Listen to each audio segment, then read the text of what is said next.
Module 5-ൻ്റെ first ടോപ്പിക്കാണ് നമ്മൾ നോക്കുന്നത്, and that is context sensitive grammar, അല്ലെങ്കിൽ CSG എന്ന് നമ്മൾ പറയും. സോ ബേസിക്കലി CSG എന്ന് പറയുന്നത് it's actually A collection of 4 tuples. നമ്മളുടെ യൂഷ്വൽ ഗ്രാമർ പോലെ തന്നെ 4 ടപ്പിൾസ് ആണ്. നമ്മൾ ഓരോ ഗ്രാമേഴ്സിനെ എടുക്കുമ്പം അവർക്കുള്ള ഒരു മെയിൻ ഡിഫറൻസ് എന്ന് പറയുന്നത് പ്രൊഡക്ഷൻ റൂൾസ്, ഏതൊക്കെ ടൈപ്പ് പ്രൊഡക്ഷൻ റൂൾസ് ആണ് വാലിഡ് എന്നുള്ളതായിരിക്കും അവരുടെ ഉള്ളതിൽ വെച്ചിട്ട് ഉള്ള ഒരു ഡിഫറൻസ് എന്ന് പറയുന്നത്. ഓരോ ഗ്രാമറിനെ വെച്ച് നമ്മൾ കമ്പയർ ചെയ്യുമ്പോഴുള്ള ഡിഫറൻസ്. അപ്പം ഇവിടെ അതായത് CSGയിൽ നമ്മുടെ productions should be of the form alpha gives beta, where alpha and beta should be a combination of both non-terminals and terminals. പിന്നെ അത് പ്ലസ് ആണ് ഇവിടെ കൊടുത്തേക്കുന്നത്, which means that it shouldn't be empty, right? And also the length of alpha must be less than or equal to length of beta. നമ്മളുടെ context free ഗ്രാമറിനേക്കാളും കുറച്ചുകൂടെ powerful ആയിരിക്കും. And these type of grammar are recognised by the linear bounded automata, അല്ലെങ്കിൽ LBA എന്ന് നമ്മളിതിനെ പറയും.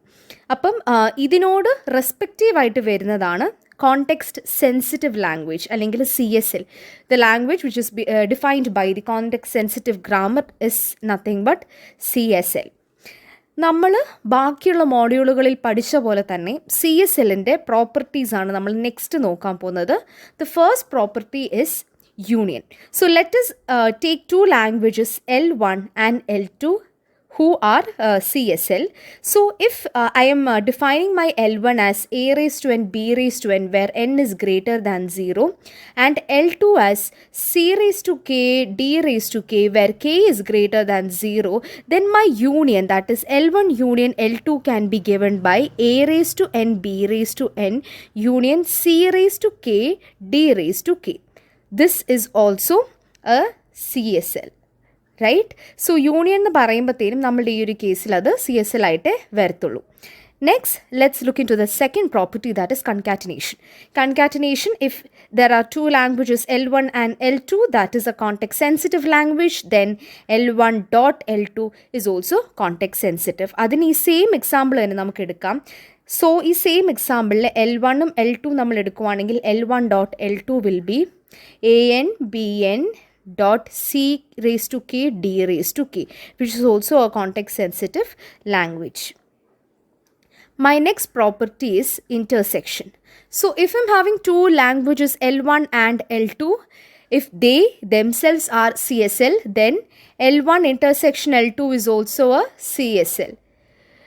Next we are going to look into complement. Complement എന്ന് പറയുന്നത്, if L1 is a context sensitive language, then the complement of L1, that is nothing but L1 dash, is also context sensitive. Some examples of context sensitive languages എന്ന് പറയുന്നത്, maybe I can write AB gives ABBC, A gives BCA, ഇതൊക്കെ എനിക്ക് എഴുതാനായിട്ട് പറ്റും. എന്താണ് ഇവിടെ രണ്ടുപേരുടെയും ലെങ്ത്തിൽ ഇതായിരിക്കണം equal അല്ലെങ്കിൽ greater, and both of them shouldn't be dull. It should be a combination of terminals and non-terminals. Now let's look into a question. Consider the following context sensitive grammar and identify the language that is generated. So ഈ തന്നിരിക്കുന്നതിൽ നിന്ന് നമ്മൾ actually substitution വെച്ച് we'll have to find out what is the language that can be generated. So at first let us take S gives ABC. ഇതെൻ്റെ ഒരു one of my identification ആണ്. If I'm starting with my start symbol, S gives AABC, right. അപ്പം ഈ എന്താണ്, എയിൽ എന്താണ് ഇവിടെ നമുക്ക് കൊടുത്തേക്കുന്നത്, എന്തെങ്കിലും ഉണ്ടോ? ഇല്ല. ABക്ക് ഇവിടെ നമുക്കൊരു സബ്സ്റ്റിറ്റ്യൂഷൻ ഉണ്ട്. So S gives ABAC. ACക്ക് നമുക്കിവിടെ ഒരു സബ്സ്റ്റിറ്റ്യൂഷൻ ഉണ്ട്. S gives ABBBCC. BBക്ക് നമുക്കിവിടെ ഒരു സബ്സ്റ്റിറ്റ്യൂഷൻ ഉണ്ട്. S gives ഇതല്ല, നമ്മൾ ഇതാണ് സബ്സ്റ്റിറ്റ്യൂട്ട് ചെയ്യുന്നത്, ഇത് രണ്ടും. BBBCC. ABക്ക് എനിക്കൊരു സബ്സ്റ്റിറ്റ്യൂഷൻ ഉണ്ട്, ABBCC. So this is my second one. Again നമുക്ക് വേറൊരു സ്ട്രിങ്ങിൻ്റെ കോമ്പിനേഷനും കൂടി ട്രൈ ചെയ്യാം.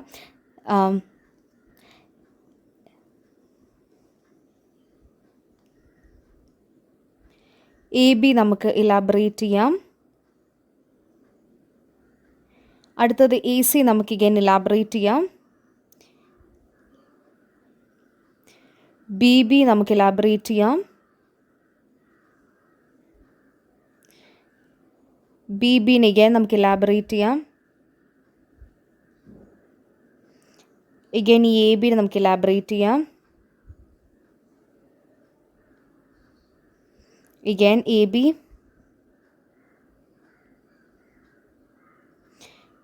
A B B, A C C, A C നമുക്ക് ഇലാബറേറ്റ് ചെയ്യാം. A B B, B B, C C C. Okay, ഇനി അടുത്ത നമുക്ക് ബി ബിനെ ഇലാബറേറ്റ് ചെയ്യാം. A B B, B B, C C C. again B ബിനെ elaborate ചെയ്യാം. A B B, B B, C C C. A ബിനെ നമുക്ക് elaborate ചെയ്യാം. A B B B, C C C. That is my third one.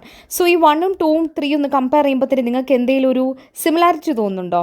It is nothing but we can, if you want, we can generalize and write it as a raised to n, b raised to n and c raised to n, where n is greater than or equal to 1. ഇങ്ങനെ നിങ്ങൾക്ക് എഴുതാം. പക്ഷേ നമുക്കിവിടെ തന്നേക്കുന്നത് like since നമുക്ക് ഒരു language identify ചെയ്യാൻ പറയുന്നതുകൊണ്ട് generalise ആക്കണം എന്നില്ല. നമുക്ക് ഈ ഒരു what ever we had identified we can actually mention them down.